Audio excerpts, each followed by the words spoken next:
Selamat datang di channel Wanda WD. Aku akan berbagi cerita tentang kisah hidup Wanda dari kecil hingga besar saat ini. Udah besar, aku udah besar. Sekarang udah besar.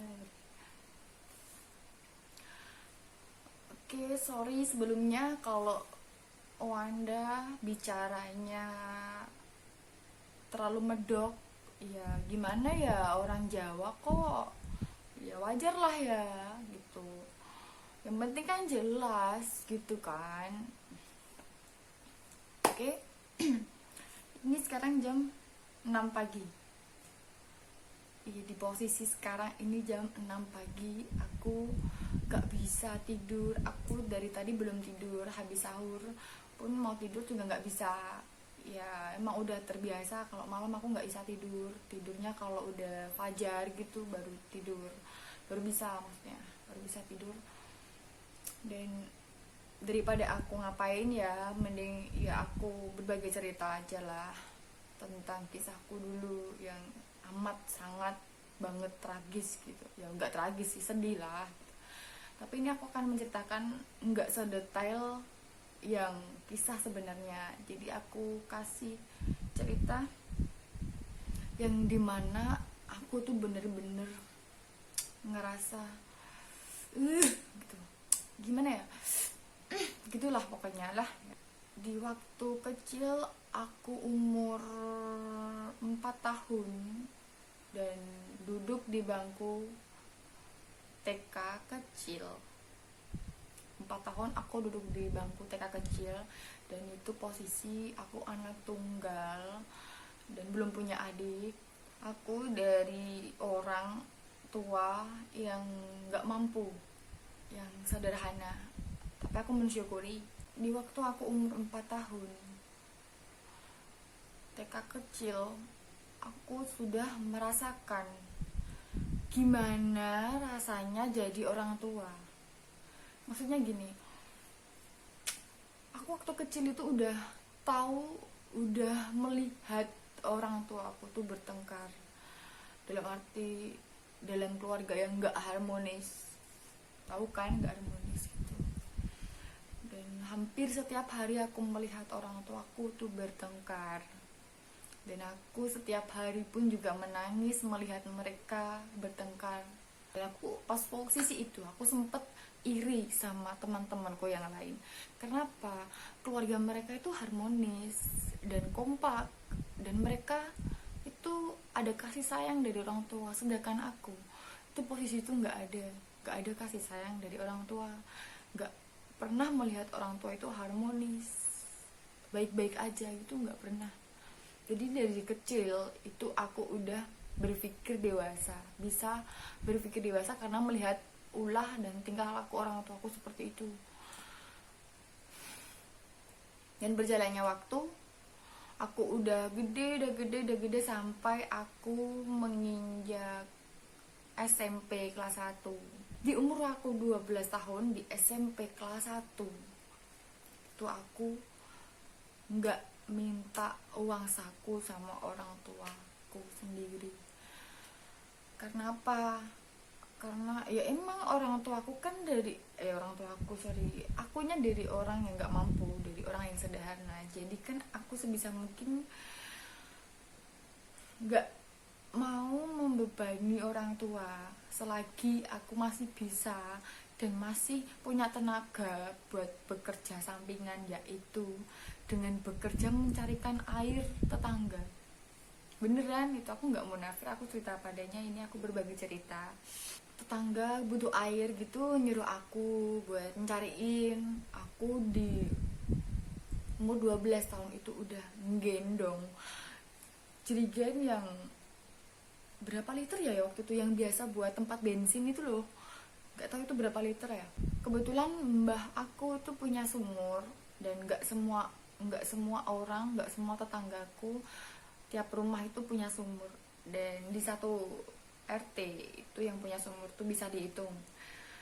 Nah, sumur yang paling sumbernya banyak itu di tempat mbahku itu. nenekku. Aku mencarikan air, aku dikasih upah, dikasih uang sebagai imbalannya. Nah, uang itu aku gunakan buat saku sekolah. Aku nggak minta sama orang tua karena aku nggak mau membebani orang tua aku.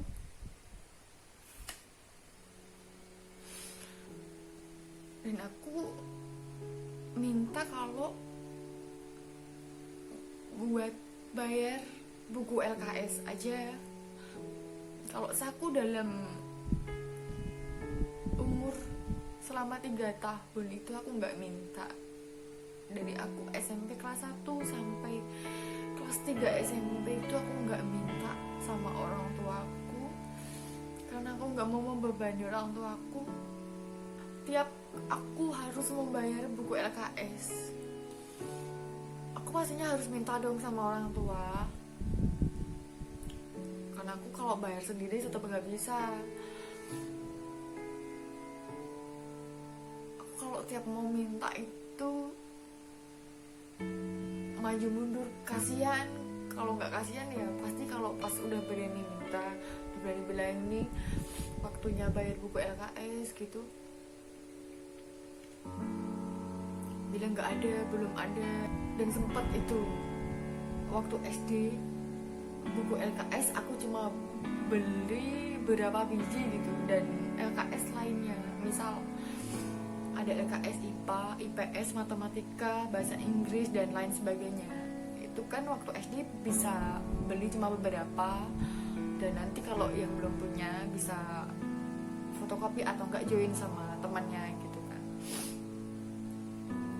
Dan aku cuma beli beberapa, aku kesulitan buat belajar waktu di pelajaran yang LKS aku nggak punya.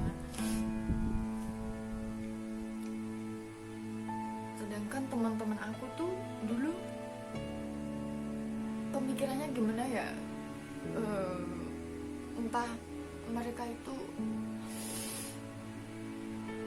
aku nggak bisa ngertiin itu semua. Intinya di posisi itu teman-teman aku tuh kayak orang tuh bertemannya milih-milih gitu. Udah itu waktu SD, waktu SMP tetap dong harus beli semua LKS, buku ujian di kelas 3.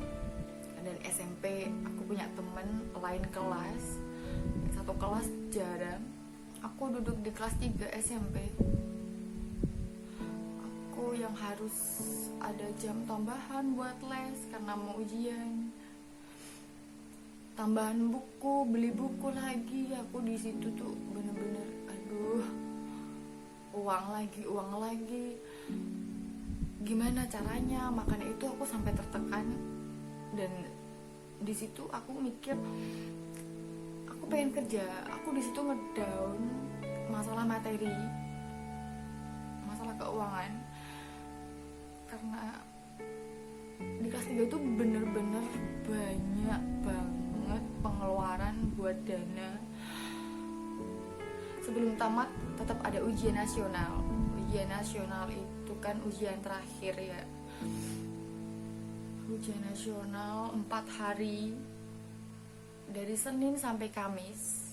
Dan di hari Jumatnya aku udah nggak masuk, karena emang kalau habis ujian nasional kan kita libur selama kita dapat pengumuman lulus atau enggaknya. Nah di situ di hari Jumat aku di rumah, terus ada ya yang nawarin buat kerja. Aku langsung mau besok berangkat. Hari Jumat aku ditawarin, Sabtunya aku berangkat buat pertama kali kerja. Aku bergegas buat cepet kerja aja lah gitu kan, daripada ngapain. Aku pengen kerja mandiri, cari uang sendiri, pengen mandiri, nggak membebani orang tua. Aku kerja sendiri, baru istirahat di rumah sehari habis ujian nasional. Besoknya di hari Sabtu aku berangkat kerja. Sempet kagum sama diriku sendiri waktu itu, karena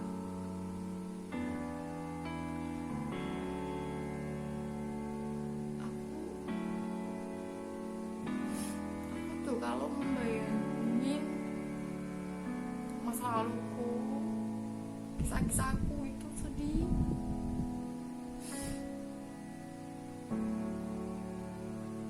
Sedih banget. Aku belum sempat nungguin ijazah.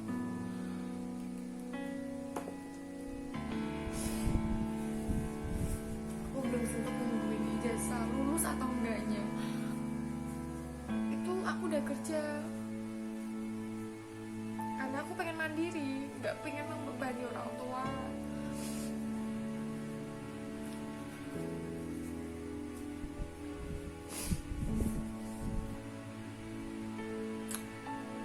Pengumuman lulus atau tidaknya dalam waktu 1 bulan,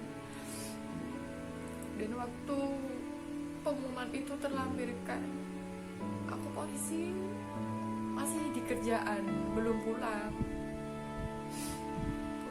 masih kerja.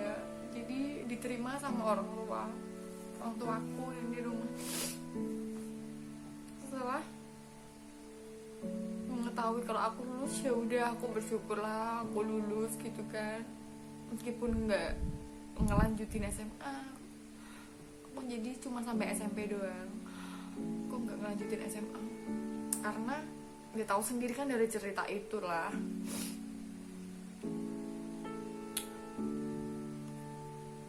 Aku pertama kali ngerasain kerja itu sangat miris banget, nggak betahnya tuh karena aku baru pertama kali ngerasain kerja di tempat orang, tidur di tempat orang lain. Aku kan nggak terbiasa gitu kan, jadi kayak ngejauh sama orang tua gitu tuh rasanya tuh kayak nggak bisa, kayak kaget gitu. Aku nggak ditungguin sama orang tua, aku kerja, dan waktu itu aku pengen banget cepet-cepet udah dapet sebulan, aku pengen pulang gitu, kangen sama orang rumah, sama orang tua, adik. Jadi tiap malam itu aku tuh nangis karena kangen rumah, pengen pulang gitu. Tapi gimana lagi, kan aku kerja, tanggung jawabku kerja di situ, tidur di situ. Kalau belum 1 bulan belum dapat libur. Nah, buat aku di situ yang aku harusnya duduk di kelas di SMA, tapi akunya kerja. Teman-teman aku sekolah lanjutin, dan di situ aku kerja. Udah bisa ngerasain keringat dari badanku, kerja keras kayak gini tuh rasanya.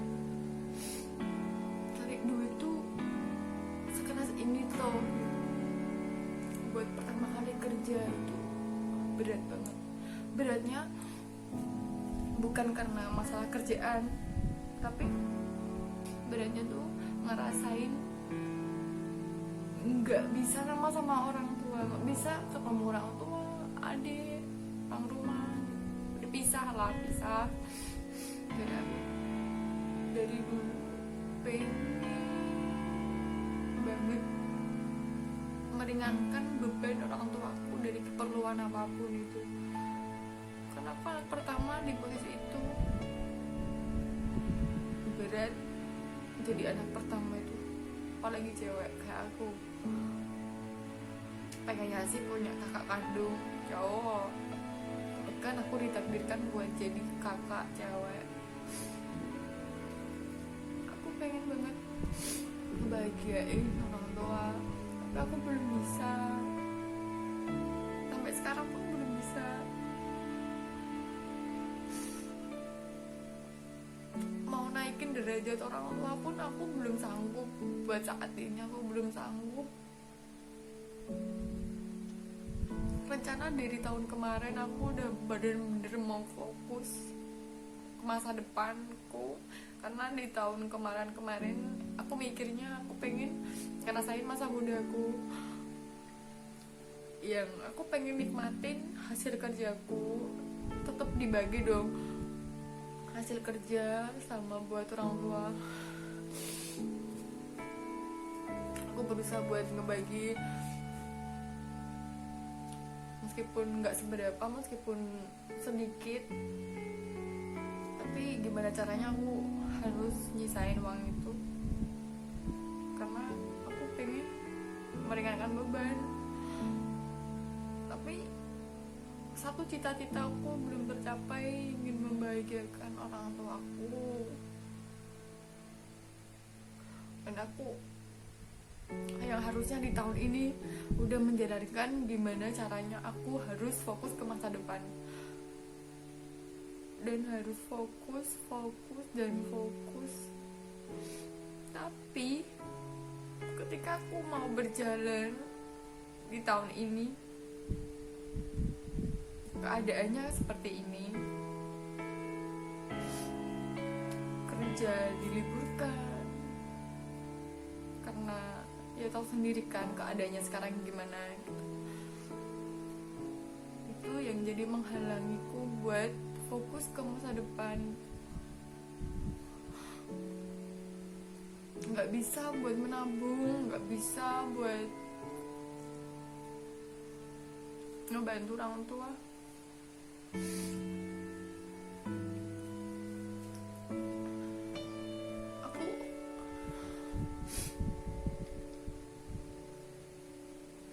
Aku tuh kalau ingat gimana kerasnya di keluargaku tuh sedih, gimana kekurangannya di keluargaku tuh aku sedih. Emang aku di sosmed, di depan, di hadapan teman-teman orang lain itu kelihatannya ceria aja, maksudnya bahagia-bahagia aja, no problem. Tapi sebenarnya tuh di sini tuh menyimpan rasa sakit, rasa sedih. Tapi aku kan berusaha buat nggak nampakin, aku bikin enjoy aja, walaupun sebenarnya nggak seperti yang aku tampakkan. Aku emang kelihatannya no problem, tapi yang sebenarnya itu sangat sedih, miris.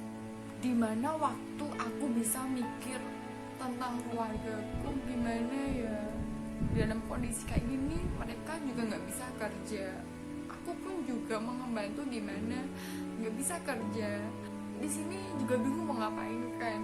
Nah, selama aku nganggur, selama aku nggak kerja itu, aku berpikir gimana caranya buat memanfaatkan waktu sebisa mungkin biar nggak terbuang sia-sia, intinya gitu. Dan aku berpikir buat berkarya di dunia YouTube ini. Aku lagi merintis, lagi dari nol. Itu pun dari tahun ini baru aja. Dan sama aku di dunia TikTok, aku lebih fokus ke situ. Karena kalau mau fokus ke kerjaan lain juga mana ada kerjaan, nggak ada, pengangguran kan.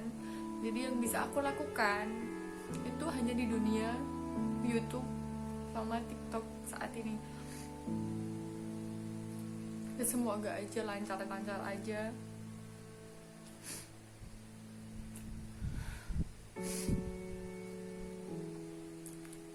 Cita-citaku cuma satu, pengen banget kalau aku udah sukses kelak, aku pengen ngebahagiain orang tua, pengen naikin derajat mereka dari hasil kerja aku sendiri, dari hasil keringat, dari hasil jerih payahku. Ya udah gitu aja ya teman-teman. Sampai jumpa kembali. Saya Wanda WD. Salam, bye.